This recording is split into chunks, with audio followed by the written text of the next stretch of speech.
కొంచెం middle class family అయినా, lower middle class family అయినా, రైతుల కుటుంబాలైనా ఇంట్లో ఆడపిల్ల పెళ్ళి అనగానే అంత వణికిపోతారండి ఇల్లంతా. కొంచెం అదే బరువుగా ఫీల్ అవుతుంది మన సమాజంలో ఉన్నటువంటి పరిస్థితి. పర్టికులర్లీ దళితులు, గిరిజనులు అనుభవించే బాధ వర్ణనాతీతం అండి. 2 సంఘటనలు ఉన్నాయి. నేను సిద్దిపేటలో ఎమ్మెల్యేగా ఉండే టైంలో ఎవరన్నా పేదవాళ్ళు, నేను బాగా మోసేవాడిని. ఆ బాధ అందరు ఎమ్మెల్యే అట్లా మోయరు, నేను మోసేవాడిని.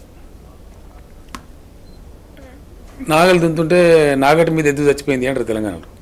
ఒక ఎద్దు చనిపోతుంది, నాగటి మీద ఎద్దు చచ్చిపోయింది, నేను ఏం చేయాలి, ఈ చందాకి చచ్చుడు అని వచ్చేది నా దగ్గరికి జనం. ఏం కావాలన్నాయంటే ఎద్దు కొనుక్కోవాలి. మరి ఎద్దు కొనుక్కోవాలి కానీ చచ్చుడు ఎందుకు అంటే 3000 అవుతుందట. ఇప్పుడైతే చాలా ఉంది అనుకోండి, నేను చెప్పేది 6 రోజుల సంగతి.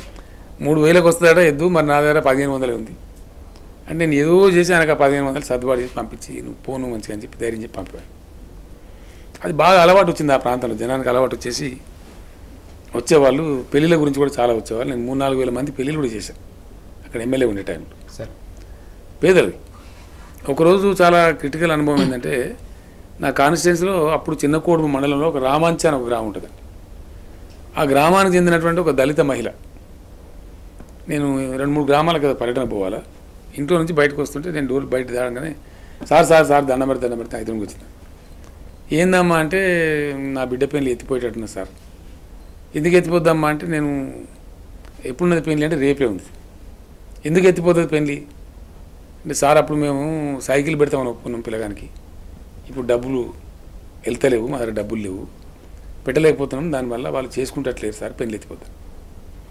నేను కోపం వచ్చి, వాడు ఎవడమ్మా నీ అల్లుడు బుద్ధి దాకా వాడు అమ్మాయిని పెళ్లి చేసుకుంటున్నా, సైకిల్ పెళ్లి చేసుకుంటున్నా అన్నాను. అదేం సార్ వచ్చిండు, ఆ అల్లుడు అక్కడనే ఉండాలి. ఆ పిల్లడు కూడా వచ్చినాడు. నేను అతని దగ్గర పిలిచాను. పిలిచి, ఏమిరా నువ్వు అమ్మాయిని పెళ్లి చేసుకుంటున్నావా, సైకిల్ పెళ్లి చేసుకుంటున్నావా, ఎందుకు ఆ పెళ్లి చేయకూడకుంటావా, నాకు అర్థం కాదంటే, లేదు సార్ నాకు చేసుకోవాలని ఉన్నది కానీ మా నాయన కోపానికి వస్తున్నాడు, మా నాయన వింటలేడు సార్ అంటారు. సరే పాపం క్రిటికల్గా ఉంది ప్రాబ్లం అని చెప్పి, నాకు శ్రీనివాస్ అని ఒక గన్మ్యాన్ ఉన్నాడు ఆ రోజులు, ఇది పట్టణానికి చెందిన వ్యక్తి. ఆ అబ్బాయిని అంటే, నేను సైకిల్ ఎంతకు వస్తుందా శ్రీను అంటే, సార్ ఒక 1900కు అట్లాస్ అని ఒక సైకిల్ ఉంటుంది, వస్తుంది సార్ అని చెప్పిండు. చెప్తే నేను 1900 జేబులో తీసిచ్చి, పెళ్ళి కదా పాపం ఎత్తిపోతుంది మళ్ళీ కష్టం అని చెప్పేసి ఆ 1900 రూపీస్ నేను ఆ అమ్మాయికి ఆమెకి ఇచ్చేసి, శ్రీనివాస్కి ఇచ్చి తెచ్చి కొనిపెట్టు, అమ్మ నువ్వు తీసుకొని తొందరగా వెళ్ళిపో, నేను ఊళ్ళు తిరగడానికి పోతున్నాను, నేను మధ్యాహ్నం ఎప్పుడు 2-3 గంటలకు వస్తాను, నువ్వు టైం వేస్ట్ చేసుకోకు, రేపు పెళ్లి ఉంది కదా అడవుడు ఉంటే పొమ్మని చెప్పి డబ్బులు ఇచ్చేసి వెళ్ళిపోయాను. నేను రిటర్న్ వచ్చిన 245 ప్రాంతంలో రిటర్న్ వచ్చేసిన. సైకిల్ వచ్చింది, అక్కడ పెట్టుకున్నది ఆమె కొబ్బరికాయ 2 అగరబత్తీలు పసుపు కుంకుమ పట్టుకొని అక్కడ నిల్చొని ఉన్నదా. ఎందుకు వెళ్ళలేదమ్మా, నువ్వు పెళ్లి కదా, నువ్వు ఇక్కడ ఇబ్బంది పడతావు కదా అని అంటే, లేదు సార్ సైకిల్ ఒకటే సమస్య ఉండే, మిగిలిందంతా ఇంతిజాం అంటే ఏర్పాటు అని జరిగింది. తెలంగాణలో మాట్లాడే భాష ఇంతిజాం అంటారు.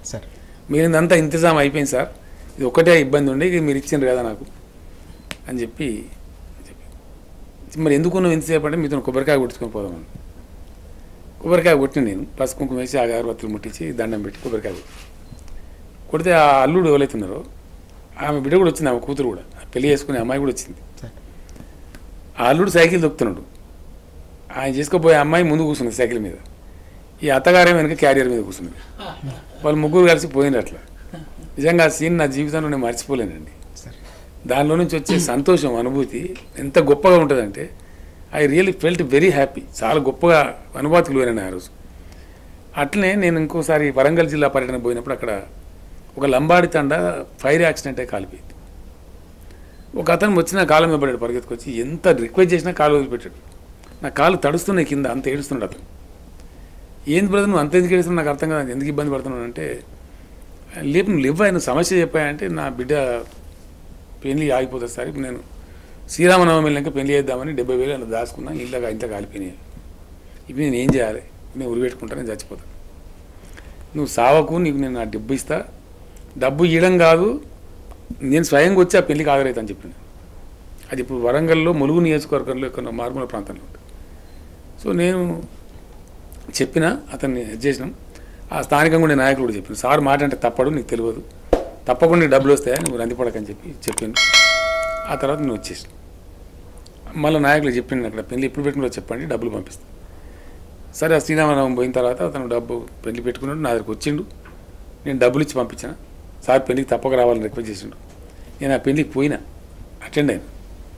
అక్కడ చంద్రలాల్ గారు అని మా ఎమ్మెల్యే గారు ఉంటారు, వాళ్ళందరూ కలిసి నన్ను తీసుకెళ్ళాను. పోయినాము, అక్కడ మంచిగా పెళ్లి అటెండ్ చేసి తృప్తిగా భోజనం చేసి మళ్ళీ నేను తిరుక్కొని వచ్చేసాను. సో ఇట్లాంటి అనేక అనుభవాలు, ప్రాక్టికల్ ఎక్స్పీరియన్సెస్. ఆడపిల్ల పెళ్ళి అంటేనే కొంచెం ఉన్నవాళ్ళు, కొంచెం ఉన్నత వర్గాల వాళ్ళే కొద్దిగా ఇబ్బంది పడే పరిస్థితి. అందులో దళిత కుటుంబాలు చాలా కష్టం అండి. దళితులకు ఉండే పెద్ద బాధలు 2-3 ఉన్నాయి. ఒకటి పెద్దది ఆ సోషల్ స్టిగ్మా, అన్టచబిలిటీ అండి. అది అనుభవిస్తే తప్ప బాధ అర్థం కాదు, చాలా భయంకరమైన బాధ. సెకండు డబ్బులు లేనితనం. 3 వాళ్ళకి పైరవికారితనం రాదు.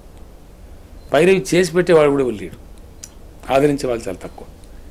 కాబట్టి ఇది ఇస్తే బాగుంటుందని నాకు ఒక అభిప్రాయం వచ్చి నేను మనసులో పెట్టుకున్నాను. బయటకు చెప్పాను, లీక్ చేసేద్దని, గందరగోళం చేస్తారని. ఈవెన్ చాలామంది మినిస్టర్స్ కూడా తెలియదండి. నేను అది క్యాబినెట్లో నేను లాస్ట్ ఐటమ్ కింద నేను పెట్టి, టేబుల్ ఐటమ్ కింద పెట్టి అక్కడ పర్మిషన్ తీసుకున్నాను, క్యాబినెట్కి అప్రూవల్ తీసుకున్నాను. సో తప్పకుండా ఈ పథకంలో నాకు నచ్చింది ఇంకోటి ఏంటంటే, ఇప్పుడు 50,000 రూపాయలు ఇస్తారనేది పాపులర్ అయిపోయింది, జనానికి తెలిసిపోయిందండి.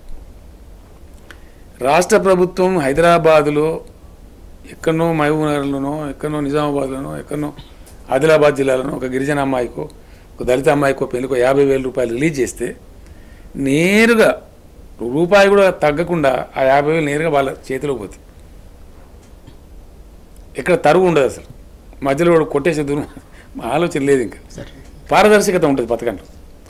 50,000 ఇస్తామన్నారు. సపోజ్ ఎక్కడన్నా ఏదో అధికారి పొరపాటు చేసి 45,000 46,000 ఇవ్వబోతే ఏమైనా 50,000 ఇస్తావా, లేకపోతే కేసీఆర్ సార్ ఫోన్ చేయని అంటాడు. ఆ ట్రాన్స్పరెన్సీ ఉంది. ఇంకా ఇప్పుడు నేను చాలా చోట్ల చెప్తా, నేను చెప్పడం కాదు, పార్టీ ఎమ్మెల్యేలు చెప్తారు, మినిస్టర్లు చెప్తారు, కలెక్టర్లు చెప్తారు, అధికారులు చెప్తారు, అందరు చెప్తారు ఈ విధంగా 50,000 వస్తుంది అని చెప్పి. అది పాపులర్ అయిపోతుంది. కాబట్టి డెఫినెట్గా ఒక రూపాయి కూడా తరుగుదల లేకుండా ప్రజలకు అచ్చంగా డబ్బు చేరుతుంది, ప్రజాధనం. అది నాకు బాగా నచ్చిన విధానం అండి. ప్రభుత్వ పథకాలలో ఇటువంటి పారదర్శకత కనుక ఉంటే అద్భుతంగా ఉంటుంది. తప్పకుండా నేను బలంగా నమ్ముతున్నా. నాకు ఈరోజు చాలామంది మిత్రులు కలిసినారు. ఇందాక తెలంగాణ భవన్లో పైకి వస్తుంటే నాకు చాలామంది గిరిజన మిత్రులు కింద కలిసినారు. చాలా బాగుంది సార్ కళ్యాణ లక్ష్మి పథకం, మా తాండాలు గ్రామ పంచాయతీలు చేయడం మాకు సంతోషంగా ఉంది, అట్లానే కళ్యాణ లక్ష్మి పథకం కూడా చాలా గొప్పగా ఉందని చెప్పినారు. చాలామంది ఎస్ఎంఎస్లు వచ్చినాయి నాకు, ఫేస్బుక్లో కూడా స్క్రోల్ చేసి చూసినాను నేను. చాలా రెస్పాన్స్ ఉంది దానికి.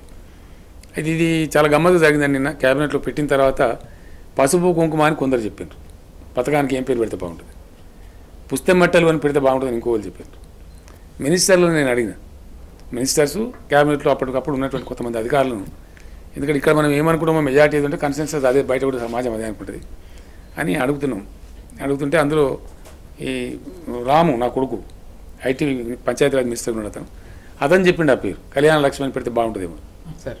అందరు కూడా యునానిమస్గా చాలా బాగుంది కళ్యాణ లక్ష్మి అని, కళ్యాణము లక్ష్మి మంచి శుభంగా ఉంది, బాగుంది అన్నారు.